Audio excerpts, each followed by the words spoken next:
Assalamualaikum warahmatullahi wabarakatuh. Gue William dari Filantropi aka Finisi. Kita lagi di Kampung Pemulung yang ada di Kapuk. Jadi di sini tuh ada sebuah rumah belajar yang dimana banyak anak-anak yang putus sekolah atau juga masih sekolah itu belajar di situ. Itu rumah belajar ceria. Situ tempat pembelajaran tidak formal. Yang maksudnya ya tidak kayak bukan sekolah dasar gitu, tapi ya yang dilakukan oleh banyak volunteer untuk mengisi kekosongan pendidikan yang ada di sini. Maka dari itu, ayo kita liput yuk sekalian.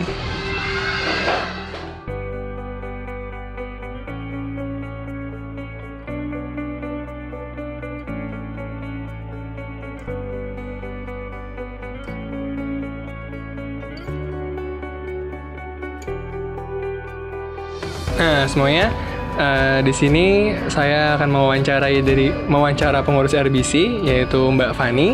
Ya, jadi sebelumnya saya mau nanya Mbak, Mbak Fani sehat Mbak? Alhamdulillah sehat. Nggak lagi capek ya? Enggak. Jadi gini Mbak. Harus semangat loh. Was, emang cocok jadi volunteer.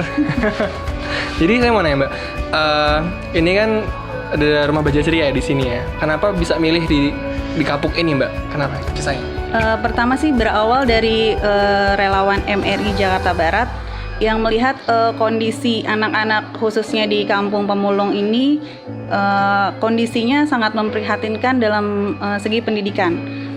Mereka banyak yang nggak sekolah, terus kondisi keluarganya sangat menyedihkan, kondisi rumah-rumah mereka gitu. Dari awal pertama sih kita pengen anak-anak di Kampung Pemulung ini pendidikannya harus lebih baik gitu.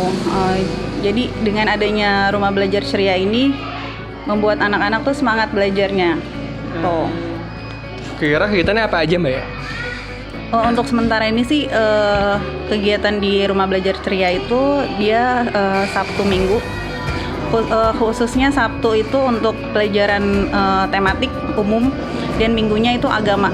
Jadi ada praktek sholat, ada hafalan, dan mereka ya subhanallah sekali antusias sekali gitu dengan adanya RBC ini. Kira suka dukanya apa nih Mbak? Kalau suka duka sih banyak sukanya sih, banyak sukanya.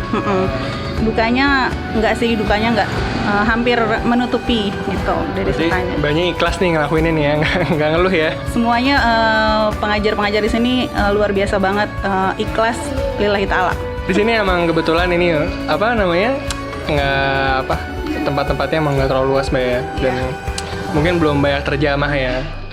Iya sih, karena kan kita juga di sini kan masih numpang, masih alhamdulillah banget sih masih ada tempat buat kita buat ngajar gitu. Karena kan kebanyakan kan kita pengen ngajar tapi nggak punya tempatnya gitu. Sekarang alhamdulillah sih ada tempatnya biar anak-anak tuh semangat belajarnya, beribadahnya lebih rajin gitu.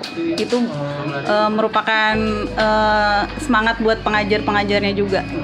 Pesan buat penonton semuanya, semoga dengan adanya RBC ini menggugah semuanya untuk lebih lagi mempunyai empati buat anak-anak di sekitar, anak-anak yang kurang mampu, anak-anak yang tidak memiliki pendidikan yang bagus gitu, belajarnya nggak optimal segala macam. Semoga anak RBC rumah belajar ceria semakin giat lagi belajarnya, taat lagi beribadahnya, dan menjadi anak kebanggaan di masa yang akan datang. Amin. Pesannya buat para pengajar di RBC, semangat lagi belajarnya ya, karena anak-anak kita di sini semua giat banget belajarnya, harus lebih lebih sabar mengayomi anak-anak kita semua di sini.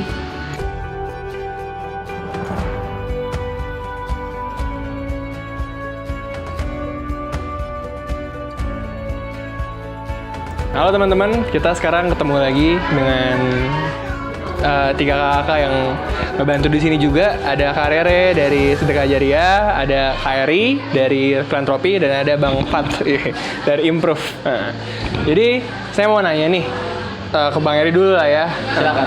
Ini ada kegiatan apa sih Mas di sini hari ini? Oh, hari ini memang sebelumnya itu kita berawal dari kegiatan sosial project ya, dari kelas ya filantropi gitu kan. Kemudian ketika seiring berjalannya waktu akhirnya banyak kolaborasi yang memang luar biasa ini kan, ada dari SDJ juga, ada Improve juga, tadi ada SAF juga ya kan, sebuah kolaborasi dengan tema itu yaitu filantropi berbagi ceria gitu. Kebetulan di sini memang ada anak-anak tempat belajar yang bernama memang Rumah Belajar Ceria gitu. Kita di sini tadi berbagi fasilitas ya kan untuk menunjang keberlangsungan belajarnya dari anak-anak di sini gitu. Nah, ini untuk Mbak Rere nih, kenapa sih di sini Mbak? Kenapa nggak yang tempat lain gitu? Sama dengan Kak Eri, karena di sini ada rumah belajar yang menaungi anak-anak yang putus sekolah, anak-anak pemulung yang putus sekolah dan tidak mendapatkan kesempatan untuk lanjut sekolah. Jadi di sini kita ingin berbagi agar mereka merasakan juga sekolah dan belajar juga di sini gitu. Ini sebenarnya ada yang menarik nih. Jadi yang bikin konten ini sebenarnya juga saya tanya ini. Ada dari Improve nih ya. Boleh. Bang Fat. Kenapa Bang Fat mau untuk meliput kegiatan ini gitu? Sebenarnya sih buat dari pribadi sama teman-teman juga yang mungkin nonton nanti, kalau ya harus lebih banyak bersyukur aja. Dan paling kata terakhirnya sih, kalau bukan kita siapa lagi? Kalau bukan sekarang kapan lagi? Gitu ya sih. Gue sering kata-kata tuh kayaknya. Nah ini saya mau nanya, untuk kelanjutannya kira-kira gimana nih Bang Eri nih? Kan ketua acara nih. Ya sebenarnya memang ini ya, di permasalahan kita memang sekarang itu kan masalah pendidikan yang memang banyak anak-anak yang putus sekolah gitu kan. Dan kebetulan ketika ada sebuah wadah yang memang menunjang dalam pendidikan anak-anak, itu kan artinya sebuah hal yang baik gitu kan. Yang pertama memang untuk masa depannya mereka gitu kan. Kalau misalkan mereka tidak diwadahi gitu kan, kalau bukan tadi seperti yang Bang bilang ini, kalau bukan kita siapa lagi gitu, Bang Fat gitu kan, kita mewadahi gitu kan. Kalau misalkan kita memang menunggu peran dari pemerintah itu kan memang pasti ada, tapi memang sangat lama gitu kan, dan belum menjangkau sekup-sekup yang kecil seperti sekarang ini gitu kan. Dan alhamdulillah memang di kita ya di Indonesia ini memang banyak sebenarnya jiwa-jiwa yang memang jiwa-jiwa relawan gitu kan, yang sampai membentuk sebuah komunitas yang luar biasa keren gitu kan. Dari sini kita bisa berangkat untuk mewadahi kekurangan atau misalkan masalah-masalah sosial seperti pendidikan, kemiskinan dan lainnya gitu kan. Dan sekarang untuk selanjutnya dari Rumah Belajar Ceria ini harapannya memang kita akan konsen di sini untuk pemberdayaan kita tetap pantau dalam hal setiap pekannya dalam pembelajaran mereka, agar mereka memang yang pertama dari segi pendidikan itu tidak kurang gitu, dan sesuai dengan undang-undang kita juga ya, maksudnya pendidikan itu harus merata gitu kan. Tapi pada kenyataannya memang masih banyak anak-anak yang memang belum bisa belajar sampai 12 tahun, bahkan dari SD pun sudah putus sekolah gitu kan. Jadi kedepannya memang insya Allah gitu kan, dengan dukungan dari berbagai pihak itu, terutama misalkan dari donatur, untuk terus membantu setiap pekannya, setiap bulannya, agar kita tetap bisa membantu dari segi operasional, dari segi relawan untuk dalam hal pendidikannya. Mungkin nanti bisa mendatangkan orang-orang yang memang misalkan memiliki motivasi dalam berbagi ke anak-anak ini, agar memiliki sebuah sudut pandang dan cita-cita yang tinggi gitu. Enggak misalkan merasa rendah, udahlah gue jadi seperti ini aja gitu. Tapi kita rubah mindset itu supaya anak-anak itu bisa lebih berpikir ke depan, meraih cita-citanya gitu. Amin Mas. Nah terakhir dari Mbak Rere nih, kecil-kecil cabai rawit, apa kira-kira pesan buat penonton? Pesan terakhir aja gitu, singkat. Pesan terakhir ya. Pesan singkat ya.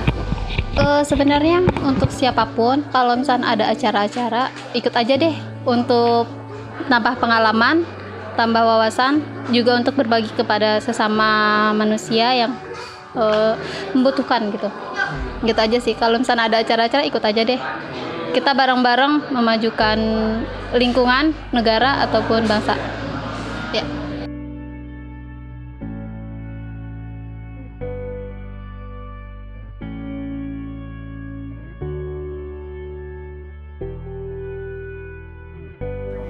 halo teman-teman semua, ini kita balik lagi. Kita lagi mau wawancarai Bu siapa? Bu Eti, yaitu warga asli sini. Nah, Bu, saya mau nanya Bu, menurut apa yang Ibu rasakan setelah adanya rumah belajar ceria ini, Bu, kira-kira? Alhamdulillah sih senang gitu ya, kan anak-anak bisa jadi mau belajar. Tadinya mau main mulu, jadi sekarang kalau setiap hari Sabtu Minggu ingetnya, oh pagi-pagi udah ayo kita sekolah, Uma kita belajar gitu. Jadi lebih banyak kemajuan lah anak-anak. Tadinya yang males, nggak ngerti gitu, sekarang alhamdulillah udah paham. Walaupun sedikit-sedikit sih, karena kan belum anak-anak belum kayak anak-anak yang lain gitu. Masih baru juga kan. Ya alhamdulillah sih semangat sih. Apalagi kalau ada yang tiap hari. Kurang Bu ya, 1 minggu ya? Iya. Oh cuma 2 hari, soalnya anak-anak kebanyakan main kalau cuma 2 kali gitu. Untuk anak yang belum sekolah ya. Gitu. Tapi membantu lah Bu ya? Alhamdulillah sangat membantu banget. Berarti boleh tolong sampein kamera nggak Bu? Harapan kedepannya gimana kira-kira? Harapan kedepannya biar lebih baik lagi anak-anak gitu kan. Yang bisa ya, gampang dibimbingnya lah gitu. Awalnya kan anak-anak di sini kan kebanyakannya kan ya maaf ya mungkin nulisnya nggak bisa, ngaji pun nggak bisa gitu kan. Semenjak ada RBC ini alhamdulillah anak udah mulai pintar gitu, udah mulai mau belajar. Alhamdulillah.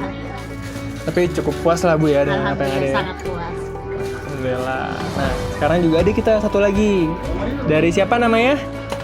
Iqbal. Nah, ini Arifin Iqbal ini panggilannya siapa? Arifin. Bukan Ipin tadi. Jadi, Ipin ini adalah salah satu murid dari Rumah Belajar Ceria.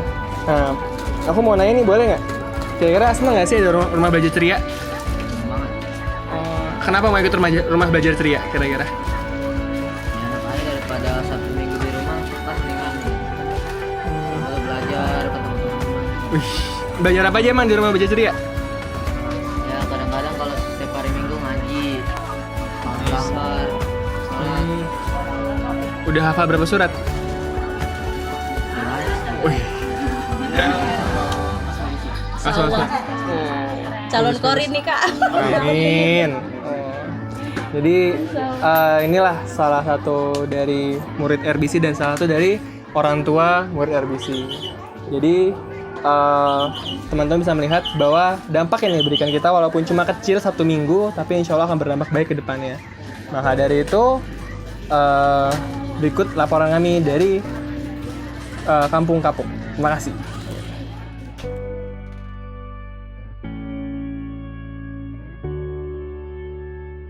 Filantropi